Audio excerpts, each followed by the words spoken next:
Hello, and welcome to Order Within, navigating a world of endless chaos and crisis. Many of us are experiencing inner turmoil, insecurity, anxiety, fears, and isolation. These feelings are only being amplified by news cycles, social media, and never-ending political madness. How do we find our way out of the chaos? How do we find strength within ourselves? How do we find meaning in a world driven by materialism? These questions and many more I aim to answer on the show. My goal is to be a trusted guide on your journey to selfhood. May you find what you seek. Hello and welcome everyone. I'm your host, Brandon Ward, back with another episode of Order Within. Navigating the inner terrain so we can master the world we live within. Today's topic is foundational to all that we do in life. I didn't realize this early on in my journey on Earth, but everything is mental, and that's the topic of today's episode number 46. And in the episode, we're going to talk about why it's so important to recognize the power that our thoughts and beliefs hold in shaping our lives.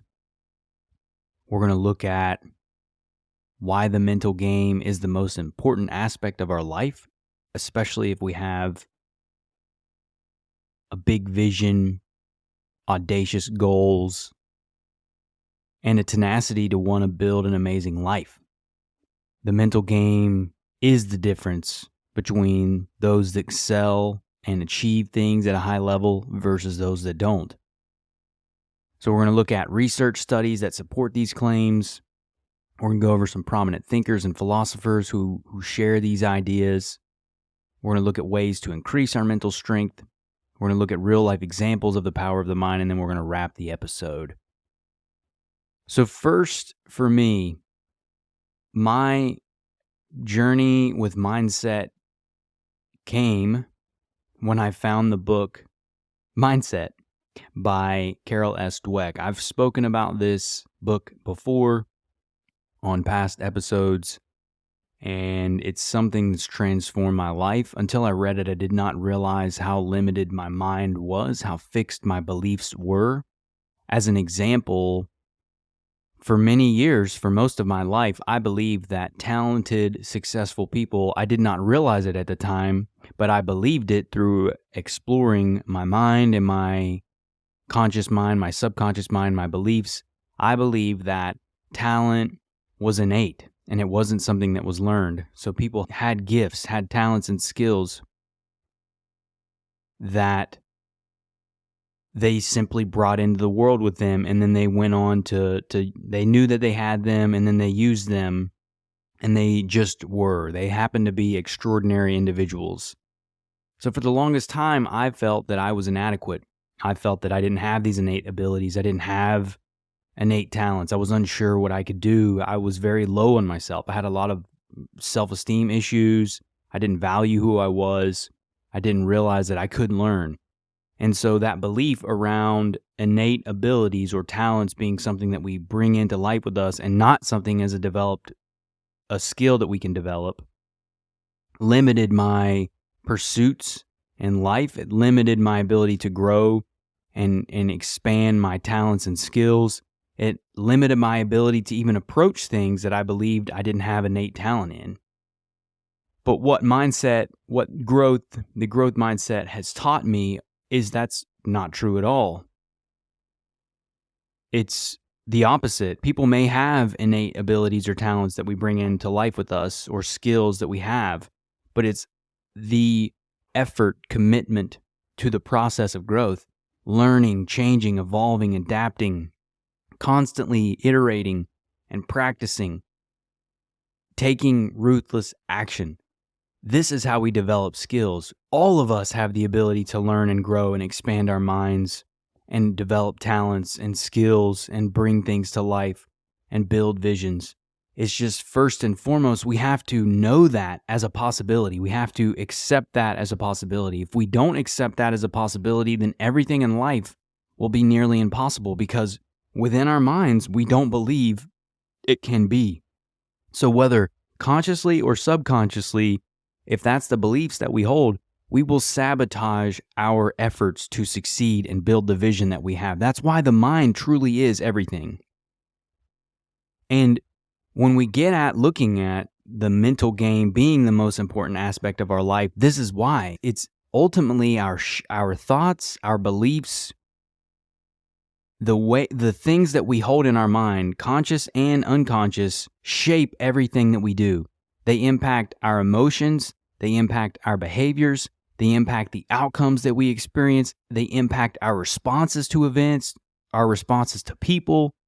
All of these things, they impact and influence our responses to both negative and positive events. So without looking at this, without understanding that first and foremost, everything that we do begins in our mind. The things that we believe begins in our mind. The vision that we hold begins in our mind. The beliefs that we have to restructure begin in our mind. If we're experiencing internal strife, if we're experiencing struggle, imposter syndrome, low self-esteem, isolation, sadness, depression, all these things that are lingering within us, those are indicators that our minds are misaligned with what we desire. And if we don't align that, then our minds will rule us. And much of us are ruled by our minds. Our minds are a tool. They're an incredible, powerful tool. They're a organic, biological computer, effectively. And those operating systems, which all of us have, our beliefs, our thoughts, our subconscious beliefs and thoughts, all of these things add up to create and come together to build our operating system. And that operating system is what dictates our experience within our minds and our day-to-day basis. This is why this work has such a powerful impact on how we feel each day and the way we handle life on the day-to-day basis. It's not about finding the perfect scenario to feel good in. It's how do we handle the tough stuff? Because most of life isn't ideal. Most of life is hard things. Most of life are things that we have to navigate and manage and pushing through. A lot of things in life are obligations. They're simply things that we must do. So understanding that the mind is the foundation of all that. And if it's off, if it's misaligned with what we desire and what we're driving towards versus what is within us, we are effectively at war with ourselves. And that's the component that we have to align here. This is really the work of transformation and alignment, is aligning what we desire with what is, and we do that through internal work and reestablishing a loving, compassionate relationship with ourselves.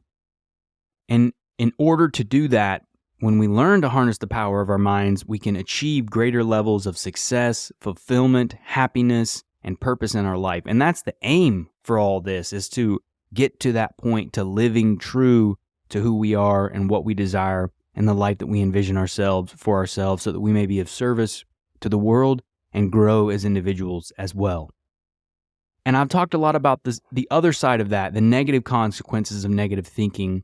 All of this is changeable. Our brains are plastic. They are malleable. They are flexible. And that is all the way up into old age. It used to be said that we stopped growing when we were like 15 to 20 years old. That's not true at all now. Our minds are plastic. They absolutely can change. It's easier when we're younger because we don't have years and years of experience and synapses that have been firing in our minds, building these superhighways of belief. If we imagine our brain, effectively, ideas, thoughts, beliefs start out as little dirt roads. And if we encourage them to grow, whether we want to or not, a lot of times this is done through our own thoughts, our own actions, or the environment that we're a part of. They go from dirt roads and transform into paved roads, 4-lane roads, superhighways, etc. And they expand. And so we can still change them, but it's a lot harder to take a dirt road and change it than it is a superhighway and change it. There's a lot that you have to deconstruct.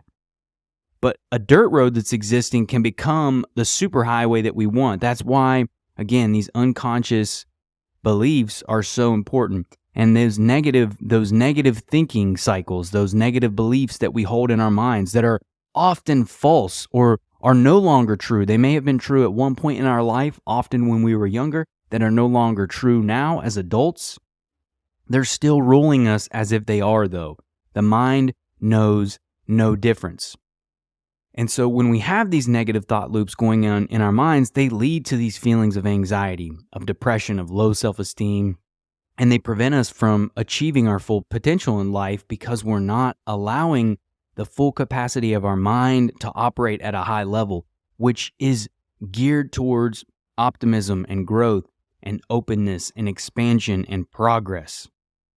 Fear is what keeps us limited in this negative thinking, these fear-based cycles, and keeps us small. And that fear voice, that fear energy within us that keeps us small is always competing, right? That's the inner battle that we all are going through. There is a war inside of us determining, and how we handle that war will determine the outcomes that we experience. And so it's managing that battle, that internal battle that all of us must face and learn from, is the difference in how we experience life, and often the difference in whether we experience the outcomes we desire or not.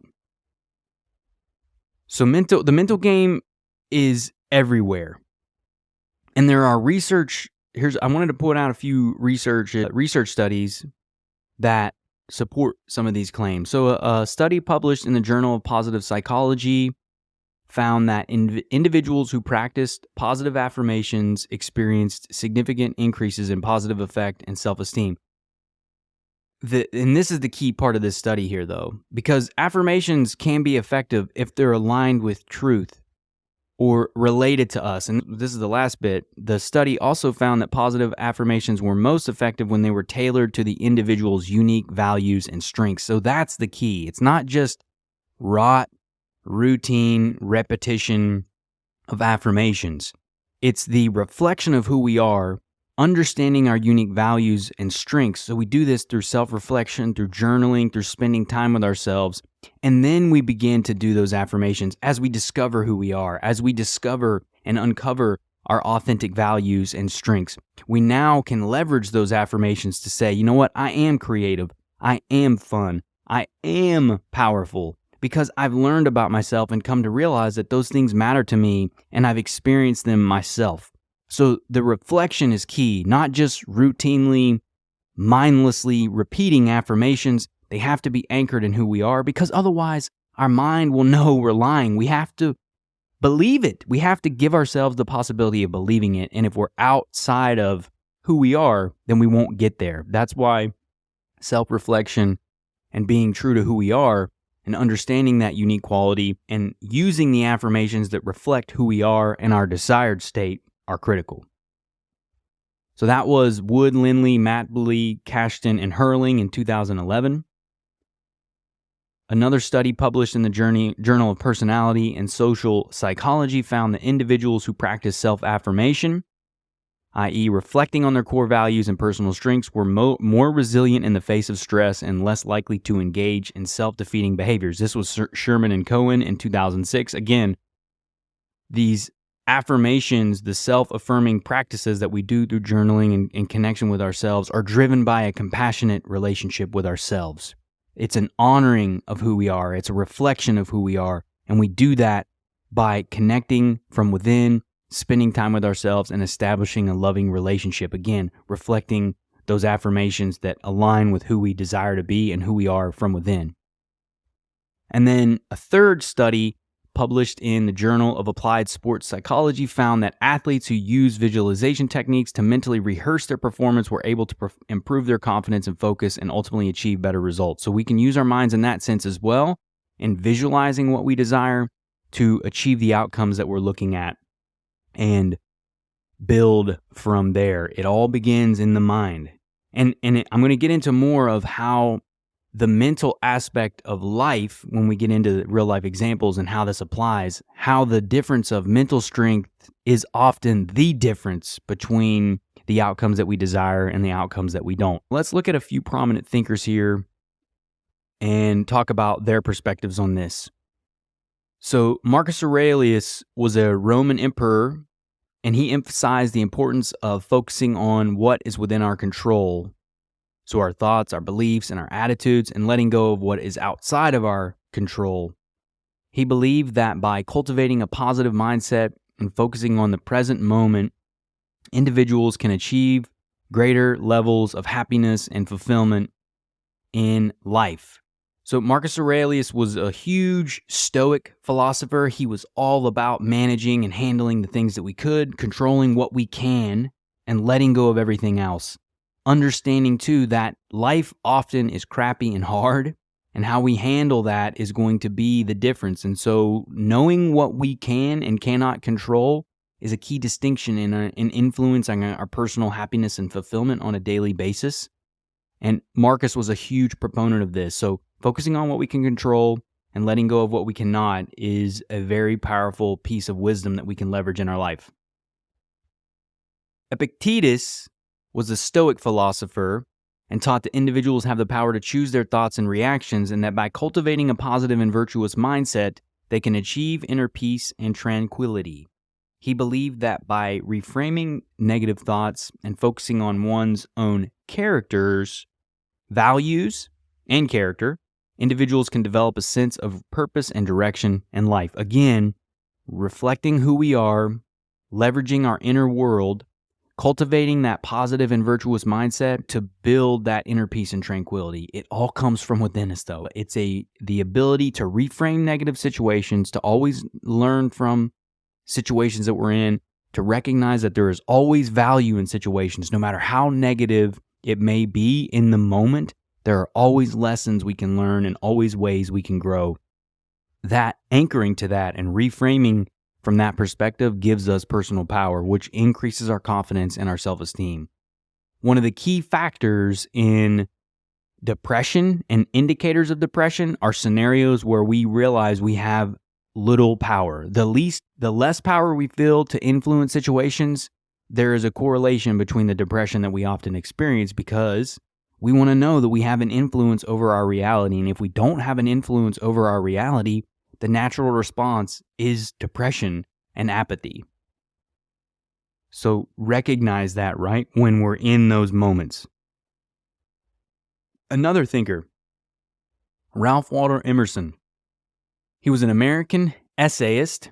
He emphasized the importance of self-reliance and individualism in achieving success and happiness. He believed that individuals should trust their own instincts and intuition, and that by focusing on their unique strengths and talents, they can achieve greatness in life. And the thing that I love about Emerson's perspective is he was a spiritualist as well, and he saw that this came from our Creator. So the instincts, the intuition, the creativity, the mind that we've been gifted is truly a gift from creation, and it's ours to use.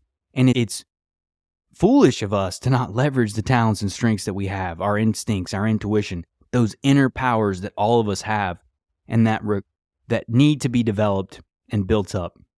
These are the skills that we cover on the show, skills that I cover in my coaching practice, and a lot of the content that I create is how do we develop these skills? How do we increase our personal happiness and success? How do we reach the potential that we have? And Emerson focused heavily on that by self-reliance and looking into ourselves and learning about who we are and what makes us unique and leveraging those things. And then finally, Napoleon Hill.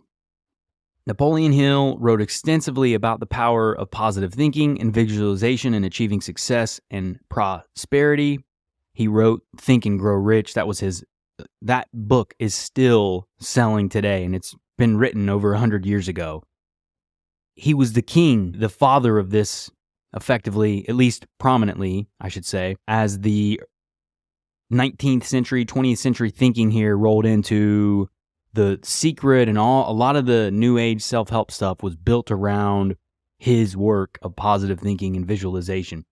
And so he believed that by focusing on one's goals and visualizing oneself achieving them, individuals can create the conditions necessary for success and fulfillment in life. And so it's really getting into that ideal vision, imagining the world that we want to be living in, imagining the work that we're doing, the house that we live in, the relationships that we have, so that we bring that vision closer to us. And it all begins in our mind. So this is looking at visualization and how do we envision the future that we want to create from now in the present moment. We do that mentally, but then we anchor all this stuff daily through our mindset that we engage life with. How we handle each moment, each day is what determines our ability to handle and navigate what life presents to us. but this is our way of influencing what we desire by leveraging our creative mind, our visualization, and that power of positive thinking. All right, so now we're going to look at some ways to increase our mental strength. And a lot of this stuff, the thing is, gang, is a lot of it's the same that we're influencing these things, but the key is practicing them. It's the practice that makes this stuff powerful, not just the ideas themselves. Execution is really where the rubber hits the road. Ideas are cheap, but execution is not. So these are the tools that we can use, but we have to practice them and leverage them in our life to gain the value from them. So it's not just knowing that these things can work, it's actually leveraging them in our life to experience them working. So mindfulness and meditation. Mindfulness is the practice of being present and aware in the moment without judgment, letting whatever comes, come. So that means our mind, we're observing our mind when we're meditating, we're observing our mind when we're working, we're observing ourselves when we're driving. You can practice mindfulness anywhere. It's just the act of observing without judgment and allowing it to be, to get a sense of where we are today. How chaotic is our mind? How peaceful is our mind? How negative is our mind? How positive is our mind? We start to get an idea of that simply through mindfulness, being present and observing ourselves. But meditation is an intentional practice of being with ourselves, closed. There's a lot of ways you can do this. There's walking meditations, there's all these things. But when I think about meditation, I'm not talking about guided meditations. I'm talking about setting a timer on your phone, no music, just yourself and your thoughts. Your eyes are closed, somewhere comfortable, and you sit there. Ideally, a minimum of 10 minutes. You can go up from that if you want. I start my day every morning with a 10-minute meditation just to get my mind right. But it allows us to experience ourselves and connect with ourselves and be present with who we are and really experience the energy that we bring on a daily basis. Meditation is an incredible way to experience the depth of our own being. So I would encourage you to practice both mindfulness and meditation. Another aspect, as we've talked about, is the growth mindset. The growth mindset is the belief that our abilities and intelligence can be developed and improved over time through effort and persistence. The growth mindset fosters a sense of resilience and persistence in the face of challenges and can lead to greater levels of achievement and success. So when we look at challenges, when we look at roadblocks and obstacles, we view them as opportunities for triumph, opportunities to grow, to evolve, to get better at what we're doing. That's the power of the growth mindset. Is it doesn't say that talents are innate or just there, that they can be developed. Our skills and our abilities and our minds, our intelligence can all be developed if we're willing to put the time into it and learn it and grow, make mistakes, learn from them, pivot, continue on. That's the key. Reframing those negative thoughts. So this builds, right? Mindfulness and meditation builds. You start with mindfulness and then you start to look at your mind. You identify those areas where you're operating out of a fixed mindset. You look to apply the growth mindset and then you start to reframe those negative thoughts. You challenge those negative thoughts, that negative self-talk, and you replace it with a more positive and empowering message. And we do that again through reflection and then reframing it. So if it's, I'm not good enough, I can't do this, I'm not talented, it's like, wait a second. No. That's not true. I am good enough. I am talented. I can do this. I just need to learn. I just need to take the time to do this. I need to learn from someone who knows how to do this. I need to spend more time in the practice developing those skills. I need to practice more so we can work at reframing those negative thoughts as we develop our mindfulness, activate our growth mindset, and start to challenge that negativity, because they are often lies we've been telling ourselves over and over that we've simply just let it fall into the unconscious world and we don't even realize that we're doing it every day. So this is a process. The upside of this is it helps us develop a more positive outlook and gives us a greater sense of self-efficacy and confidence because we're literally reprogramming our mind. So it also increases our confidence and power because we start to feel and see, holy, this works. This stuff really works. As we talked about a lot in this episode too, we can use positive affirmations and visualizations. As long as those positive affirmations are a reflection of who we are and what we desire to be, relative to the reflective work that we've done, the time that we've spent to get to know ourselves, establishing that connection with who we are. That's when positive affirmations can work. That's how we challenge those negative thoughts and we anchor them with the positive affirmations that we want to reprogram our minds with. But it takes time. And we have to do it consistently. And it's okay. We're going to make mistakes. We're going to have bad days. We're going to forget about it, all this stuff. But we just have to come back and reset and start again. That's the commitment. Visualization involves imagining those mental pictures and desired outcomes to help create a greater sense of what we're building towards, the aspirations that we have. So those two work together as well. The visualizations help us imagine the future that we're building towards so we can experience, so we can feel it. That's the key too, is getting in the feelings of what that world looks like, what that future state is. Are you excited? Are you exhilarated? Are you calm? Like, those are the feelings that we want to anchor into, not just the visions themselves. Some of us can't see in our minds. I actually don't see a ton of things in my mind. It's more feeling based. So for me, those feelings are critical. For you, it may be more powerful visualizations, but for others, it may be the mental side. It may be more of that emotional anchoring, but really the feeling of it, however that is expressed in your mind, is the important piece there, is to really anchor in those feelings of what it is. And then the last piece is just setting achievable goals. It's amazing to have audacious, big, massive goals. I encourage you to do that. Have a big vision for your life. If we're lucky, we're going to be here for a long time, so we have a long time to build. But we also have to be practical about the goals that we're achieving and breaking them down into smaller pieces. Starting at a high level, if you want to launch a new business or you want to hit a certain revenue number at your business, or you're trying to go full-time from your current role into a full-time entrepreneur, like, those are big goals. But what are some small steps that you can set up to achieve along the way? So maybe if it's you're working full-time for someone else and you want to start a side hustle, maybe it's just getting that first client or launching that website or building a social profile that you can start talking about these things. It starts small. So start setting up those small goals that you can move into and start to build the momentum of achievement and success within your life, driving towards your ideal state. All right, so the last piece here we're going to look at is real life examples of the power of the mind and how we apply it in our life and how it matters so much. And then we're going to wrap the episode real quick. So sports has always been, and athletes rely on visualization and positive affirmations to enhance their performance. Many successful Olympic athletes have reported using visualization techniques to mentally rehearse their performance, increase their confidence and focus. That's one thing of leveraging the power of our mind and envisioning it. But there's also the mental strength component. When you watch sports and when you watch games, watch the player's body language. When you see a team that's down by 20 points and there's 10 minutes left in the game, how are they responding? Have they quit already? Have they mentally quit? Is their body language off? Are they pouting about calls? Are they frustrated? That's the mental side of athletics that's not often spoken to, because that mental game is usually the determining factor at the end of the day on who wins or loses games. And the edge that we create is by having mental strength. And that means that regardless of how bad things may be in a game or whatever it is, we are going to attack. We are going to pursue. We will get after it regardless. We're not looking at the score right now. We're not doing those things. We are focusing on what we control, where we are now, and pressing, getting into it, staying firm. So much mental side in sports comes down to quitting or giving up too early.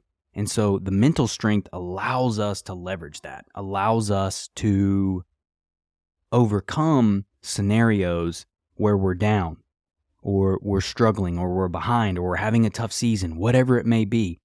Sports, as with life, how we handle the negative side is what's more important than how we handle the victories. And so the mental strength enables us to overcome negative situations and rise above scenarios and accomplish big things because we are persisting through when most people would give up.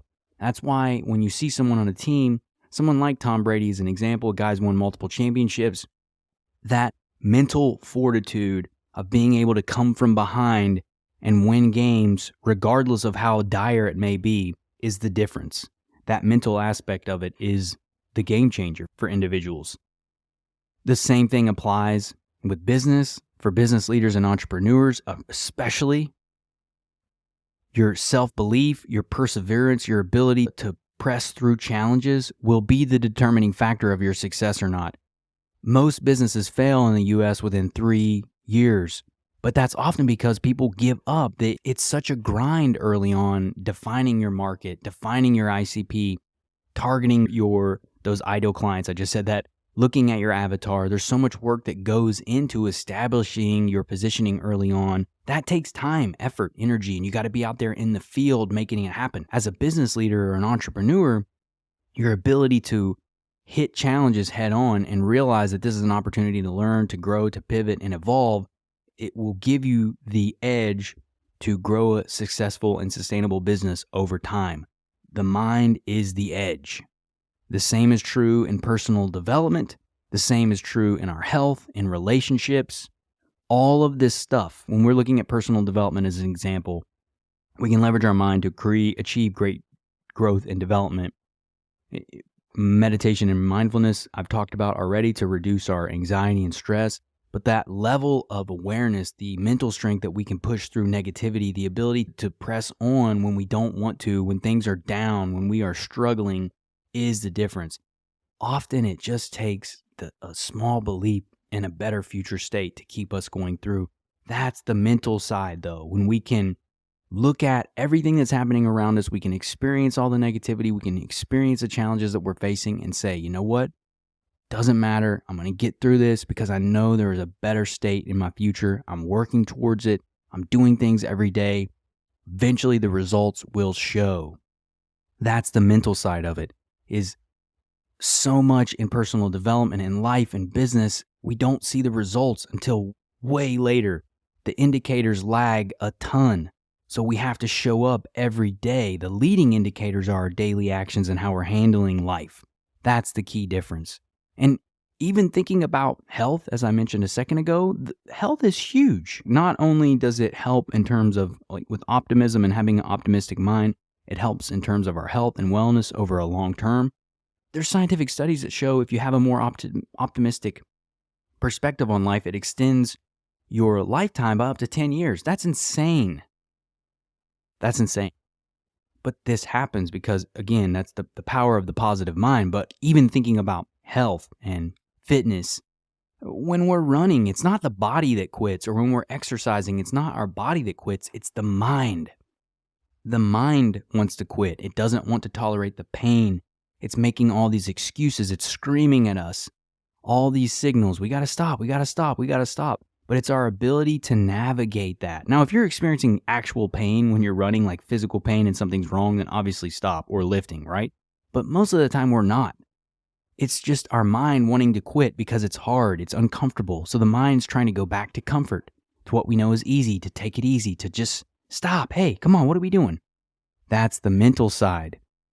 The mental game of our fitness, of our sport, whatever it is, determines the outcomes we desire and create. It's the edge. I'm telling y'all, it's the edge that people have. When you look at people who are ultra successful, whether they're aware of it or not, some people learn this stuff because they're fortunate without ever knowing what it is, and they just leverage it in their life.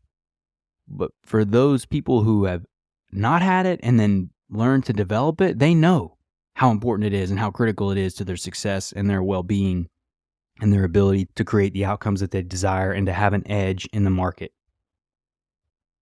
And then last, in relationships, mindfulness and self-reflection. Having a healthy, loving relationship with yourself is going to improve every relationship in your life with people that you care about, with your family, your friends, your children, your spouse, everyone, your business partners. Having a good connection with ourselves, a good relationship with ourselves, a good, strong, loving, healthy mind will reflect and reverberate out into every relationship that we have.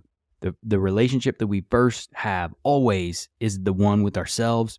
And usually that reflection, the relationship that we have with ourselves, will reflect out into all relationships that we have with others. So if I'm judgmental and critical to myself, you can guarantee I'm going to be like that with others. If I'm unempathetic towards myself and the suffering that I experience and the pain that I have, you can almost guarantee that I'm not going to be unempathetic to others, that I'm not going to be empathetic to others. So it's almost always a reflection of the relationship that we have with ourselves is an indicator of how we will be a reflection of what the relationship is that we have with others. It's a very powerful way to realize this and think about it in that foundational relationship with ourselves and how it influences all that we do. All right, y'all.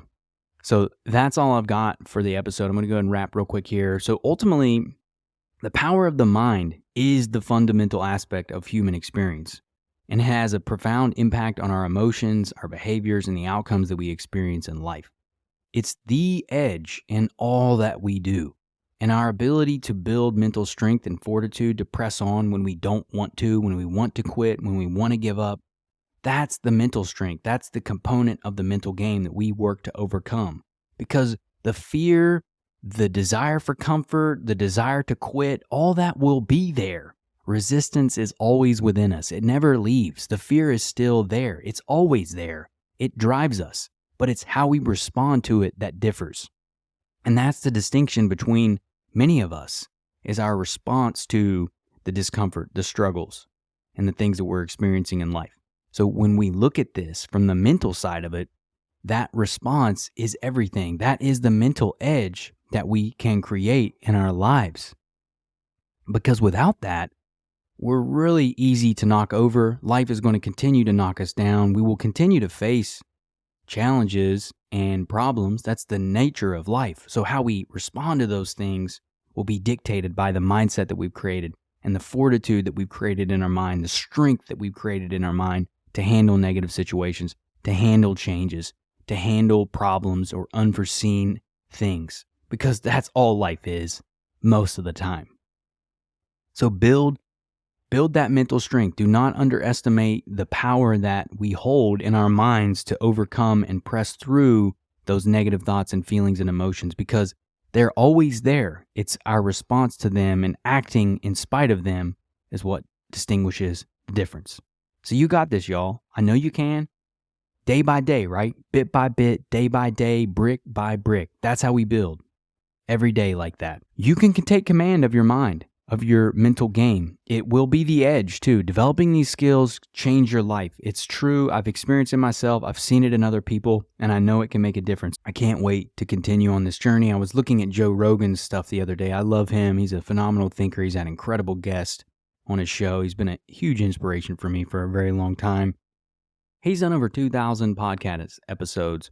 His podcasts average around 3 hours, so that's at minimum 6,000 hours of what we've seen alone, but you know that he does more things that they've cut out. So he's looking at probably 10,000 hours of total time that he's put into his podcast. That's the mastery level. And so thinking about these things, we have to realize that to get to that pinnacle of expression and creation, it takes time and energy and focus and commitment to it. It's a process to master. So it's the long game that we're playing here, y'all. And remember, that 10,000 hour mark is like that mastery point. That's what we're driving at here. But that doesn't happen overnight. It takes time, consistency, and effort over the long haul. So that being said, I hope y'all enjoy the episode. And until next time, y'all. Thank you for listening to Order Within. If you found the episode helpful, please consider sharing, rating, and subscribing. New episodes will be released every Thursday at 11 a.m. Eastern Standard Time. Until next time, y'all.